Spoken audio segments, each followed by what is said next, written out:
Hello and welcome to the literary lair, the beginning. So, as I said in the announcement video, this will be a series of videos where I'm looking at the first 5 episodes of the literary lair that are not publicly available. So what I'm going to do is I'm going to talk a little bit about it. I'm going to let you watch the video, and then I'm going to watch the video. And then I'm going to talk about the video afterwards in order to give you my thoughts on it, and we'll, have a good time, see how that goes. So, word of warning, these videos are unedited, they were not written,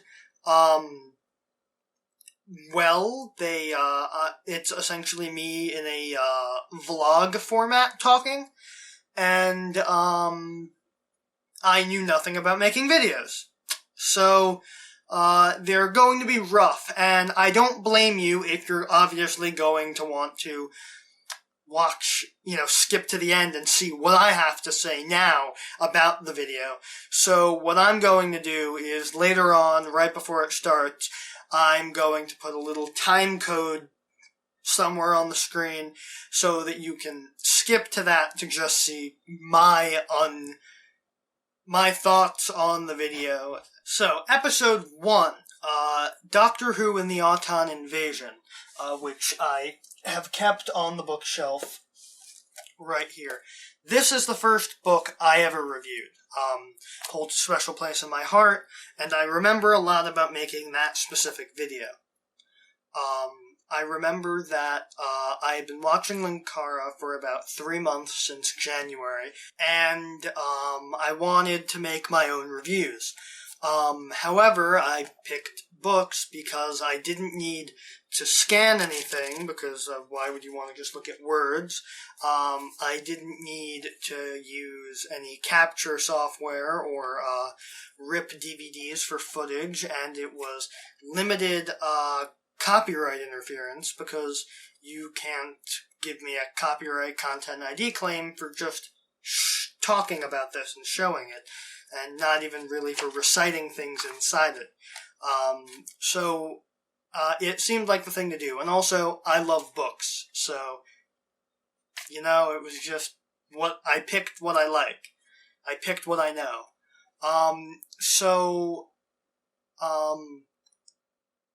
Yeah, that's essentially all I can really say about the video.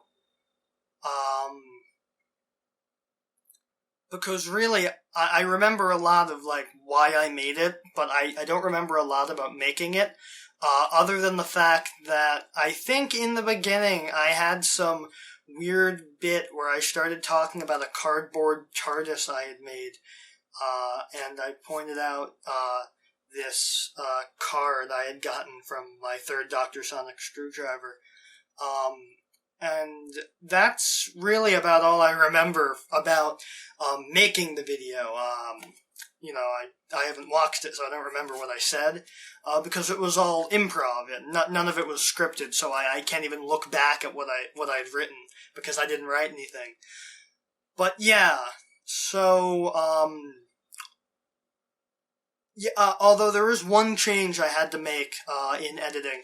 I had to recut the episode because the song I used for the intro, John Pertwee's I Am the Doctor, has gotten me content ID'd on multiple occasions. So I replaced it with the TV version of the Hitchhiker's Guide theme, which I would use in the 2nd episode onward, up until I changed it. So, yeah, that's what's going on. So here is the time code. If you don't want to actually watch the video, which is uncut, unedited, I didn't alter it in any way to make it better. This is exactly what I posted online 3 years ago, with the exception, of course, with changing the intro music for copyright reasons. So here's the time code if you don't want to watch it, and I'm going to go watch it, so I will see you when I finish watching it. Hello and welcome. I am BlackScarabFilmZ, but you can call me Michael. Now, I realized that in other contexts, I don't have time to make regular storyline related videos. So I'm going to start a bunch of non-storyline videos. They're going to be reviews of books. Now, I'm going to take this time to introduce you to one of my new props. A TARDIS. And cool thing, doors open and there's a mini TARDIS console inside. Yes, fantastic. TARDIS console. Actually, it was a great idea. It was a cool looking craft project one night. So anyway, you can notice the fedora, the Sonic, and the sweater vest. I got the sweater, the fedora you've seen before. I got the sweater vest for Christmas, and I have nowhere else to wear it. So, without further ado, let us regenerate and remember the times of old with the Third Doctor novelization, Doctor Who and the Auton Invasion.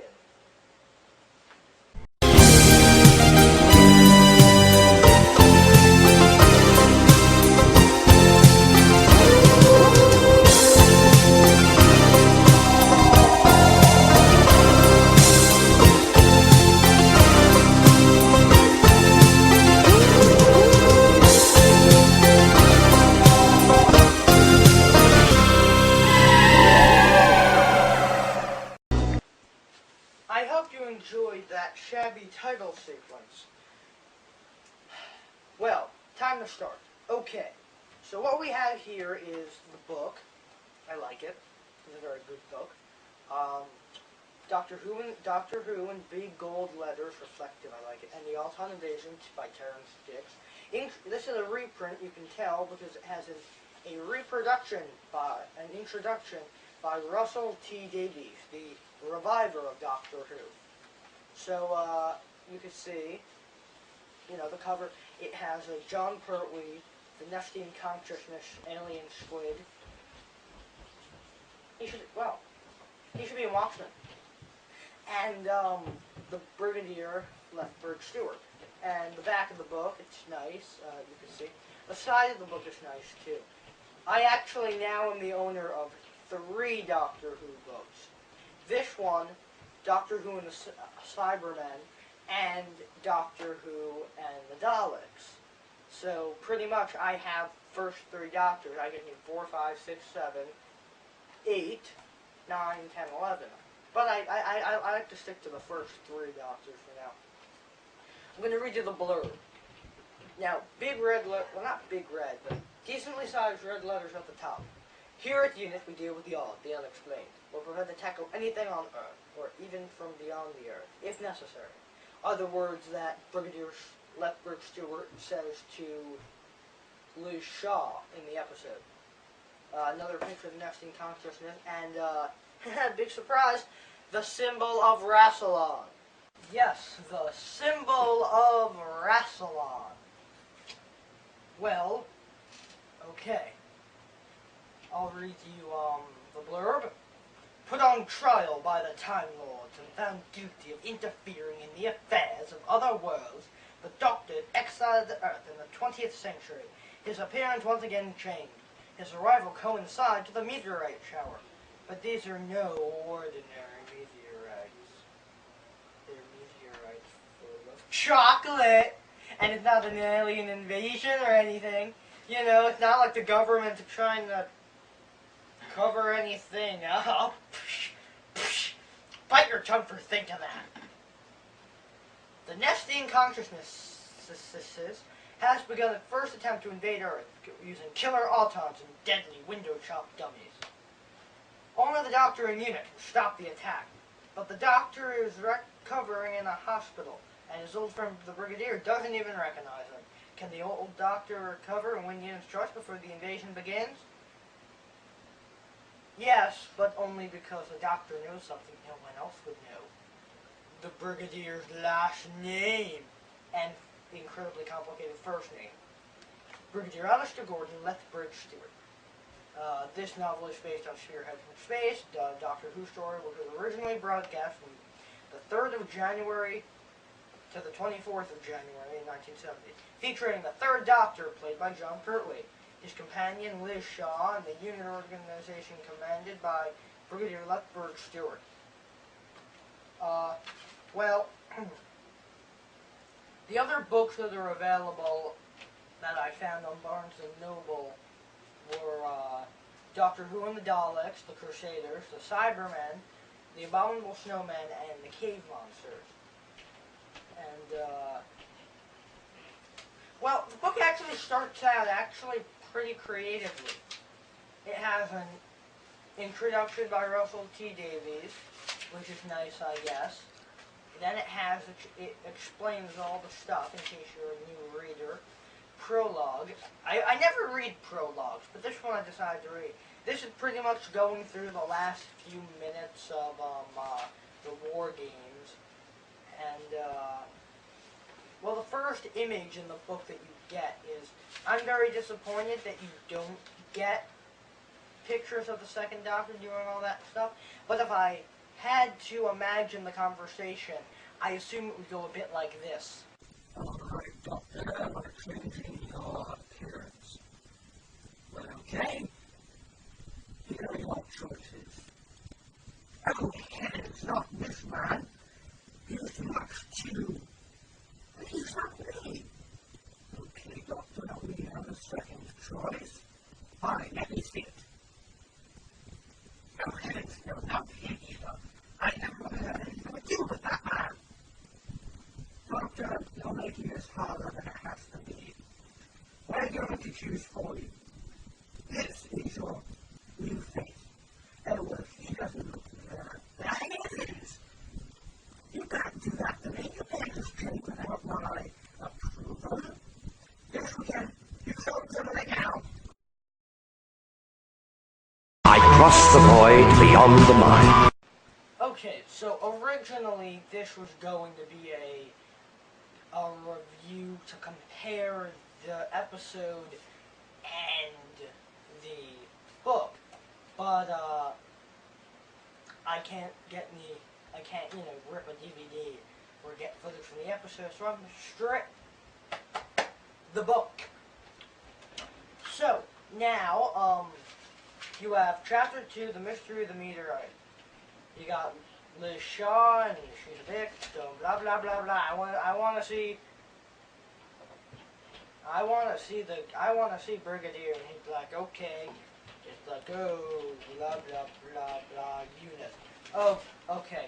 So they talk. He says the quote I read from the back. She's like, aliens. They found 50 meteorites in Essex, and then there's this guy. What's his name again? Well, before they get to that other guy, they find the Doctor in a blue box. Mention a blue box, and then the Brigadier's like, oh, the Doctor's back! He could help us solve this mystery! We found a guy. Oh, he was short, right? No, he's actually quite tall. No, you're wrong. He's the Doctor. And so they're running down to the hospital because the Brigadier just wants to see the Doctor for some reason, even though of all the trouble he's going to cause him in the future. Man from space, So you're at the hospital, and the Doctor's like, what the frick? 2 hearts? Okay, somebody in radiology played a trick on me. Who's doing it? Come on, guys. No, this is real. So they sent some blood, and they're like, they asked the guy that did the blood work, and he's like, guys, you sent me fake blood. This isn't human, dumbass. What, you sent me animal blood? What is it? Well, actually, that's not how it happened. That guy, the blood guy was pretty angry.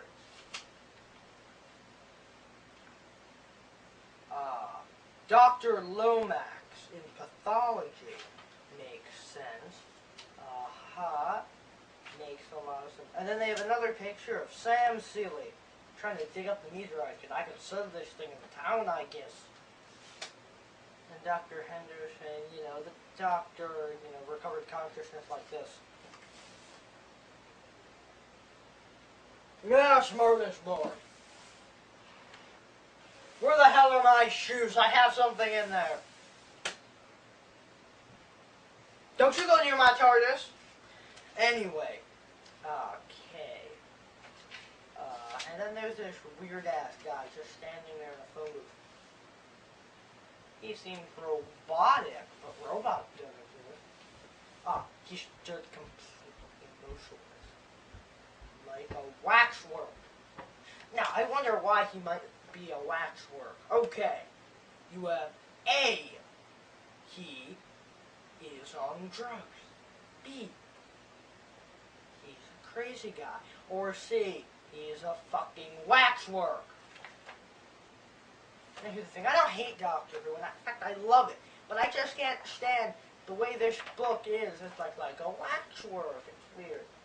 Okay.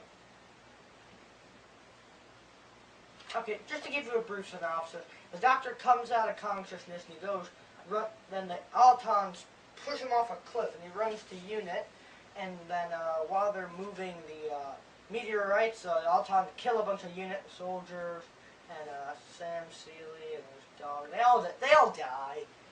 There's this guy who used to work for the guy that's helping the Autons. He gets fired, the Autons track him and kill him. So they go so they have the General, who controls Unit, conveniently, and he's like, oh, you're going to make a wax statue of me. How nice. Poor man. So that guy, he's like, oh, you're going to make a statue of me. That's very nice. And then they hypnotize him and throw him in the wax museum. And so the Doctor finds out when he goes down there and listens to the guy's wax, like, Liz, I have a question for you. If you were going to make a mannequin to give it a wax, well, if I wanted to make it look realistic, what would you wind it up? To the correct time and date? No, I guess not. This is the real General. Now, how do you know that's not the robot? He's in some sort of trance. He was poking around. How do you not know it? How can you tell that it's not wax? I don't know. I am not a doctor. Damn it. Okay, so, it's Doctor Who. At the end, he saves the day and leads on to a very extensive list of Unit adventures. And then Liz Shaw leaves after the episode Inferno because, the Doctor didn't really treat her like an assistant. He treated her more like an assistant, not an equal. Joe Grant comes, and then she leaves to get married, and the Doctor is probably depressed about that. And then Sarah Jane, who I don't need to explain to you if you're watching this, because if you know about Doctor Who, you have to know who Sarah Jane Smith is. Okay, so that was the book. Fantastic, brilliant, brilliant book. I love it. Now, I'm taking the hat off. Oh, turn it backwards. Shit just got real. No. Okay, so the book. Great book. I highly recommend it. Actually, I'm going to read to you a bit of what Russell T Davies said.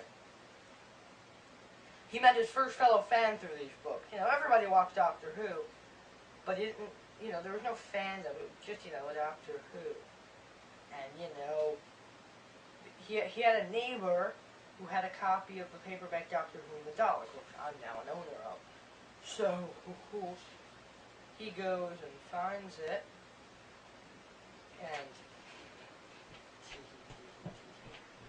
steals it. And whenever that friend comes over who has daughters, they know him from Who Peter and Russell Comic Maker Hints and Tips. But he thinks maybe his friend just used the little girl to distract him so he could find Doctor Who and the Daleks and take it back. Obviously, he never did that. So Russell T Davies is a book thief. But that's the best type of thief, because that means he's educated. Now, I hope you enjoyed the review. And also, if you were smart, you noticed this. That's my John Turby card. I got with this.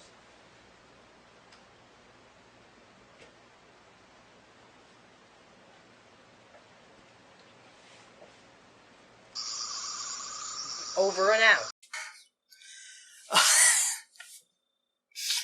Oh god, that was so bad. That was bad. So So I just watched exactly what you watched. One, I apologize for that bit where it's just a black screen and voices. I swear that there were pictures there in the original. I swear that there were I remember I downloaded pictures for that, and I remember when I was editing that while I was watching it. I also remembered while watching it that weird bit where, the camera angle changed, and it got really close and really low quality. For the life of me, I don't know how that happened. It had to have been, I must have gotten interrupted, and I must have, I guess, moved the camera. You know what? I think I might have, you know what? The camera's batteries might have died. And so, I had to take the batteries out. I'm popping back in. I must have put the camera back wrong.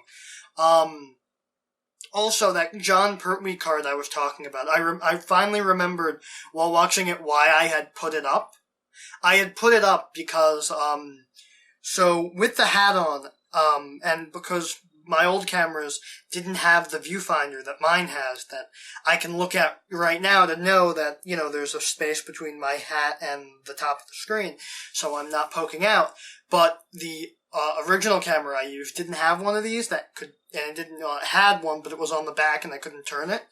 So I had the card up because that was where my hat ended. That would tell me my frame of going up, but, you know, my frame going to the side. That was easy for me to know because it was just, you know, the table. Also, if you might not have known, I did not start out with a bookshelf. It used to just be a wall, and actually this isn't even the wall it was. I'm about 70% sure I was shifted slightly to the right. I think I only moved over here when I put the bookshelf in because, I kept the bookshelf against the wall. But, before this, I think I was actually over to the side, like, here. Because I can't see myself deliberately putting it where I had the tripod or cable slightly off balance because of a rug. But I do that now because of necessity of the bookshelf, and space issues that were not present 3 years ago. But, yeah, so, a lot of jokes that don't work, a lot of those, let me think, what else, that was bad. It's the first time I've watched it all the way through in years. Anytime I've attempted to watch it, I have given up halfway through, and I've been like, screw it, I ain't doing it. But I did it, and it's just, it's where I came from, and it was my first video. Another thing I noticed was all, like, the Windows Movie Maker quirks, like, the opening, titles with the default blue background for the Windows Movie Maker stuff. Fun fact, the font I'm using for that was Neuropol, which is the font I've basically adopted as my own. I use it the most frequently. So, yeah, there's a lot of mistakes in the video, and I did prove I could do that video better. And you know what? For a first video, it's definitely not the worst one that I've ever seen. No, that's a lie. It is the worst I've ever seen. But I'm not ashamed that I made it. I'm ashamed for people to see it, but I'm not ashamed of making it. I'm not embarrassed of making it, because if I didn't make that video, I wouldn't have made the other four we're going to talk about. I wouldn't have made I wouldn't have gotten to the 100th episode if it hadn't been for episode number 1. So, yeah, it was crazy. Also, my complete lack of knowledge of spacing was something I thought was funny. Because at the end of the video, actually, let me get it so I could actually show you what I did. I got up, and I forgot that you couldn't see my face, so I'm about to, like, bend down, and then I get out of the way, and I stand, like, here and be like, yeah, and I Sonic it like this, and I'm watching that and I'm cringing because that is embarrassing. Because that was so stupid. Not to mention the one bit where if you didn't see it, I started to take the hat off, because, sometimes my head will get itchy under the hat. And, when I do this now, it happens between takes, so you don't see it. But I took it off at the end of that, video, and I'm like, I'm taking the hat off. No, I'm not. Putting it on backwards. Shit just got real. And I genuinely laughed because of how stupid it was. It was so stupid. But it was funny. I don't know. I've seen other people look at their old videos, but, mine are really bad. I knew nothing about video production. I mean, compared to a lot of people, I still know nothing now, but at least I know, spacing. I know not to stand up and do a standing take without aiming the camera to look me in the eyes. But yeah, that was the first episode of the Literary Lair. If you actually watched it, wow, you're pretty dedicated, I gotta admit, because not even I wanted to watch it, but I had to. I have to watch it, it's my video. I'm the only one being forced to watch it. And I'll probably have to watch it a couple times, for the sake of when I'm editing it. Not that I'm going to be editing that video, but for the sake of when I edit, I have to watch the video beginning to end to make sure everything rendered out right. But yeah, that was the first episode of the show. It can only get better from there. And it does get better from there. So, come back next time, and we're going to look at episode 2 of the Literary Lair, my review of Old Doc Methuselah by L. Ron Hubbard. Insert your own Scientology joke here. See you then.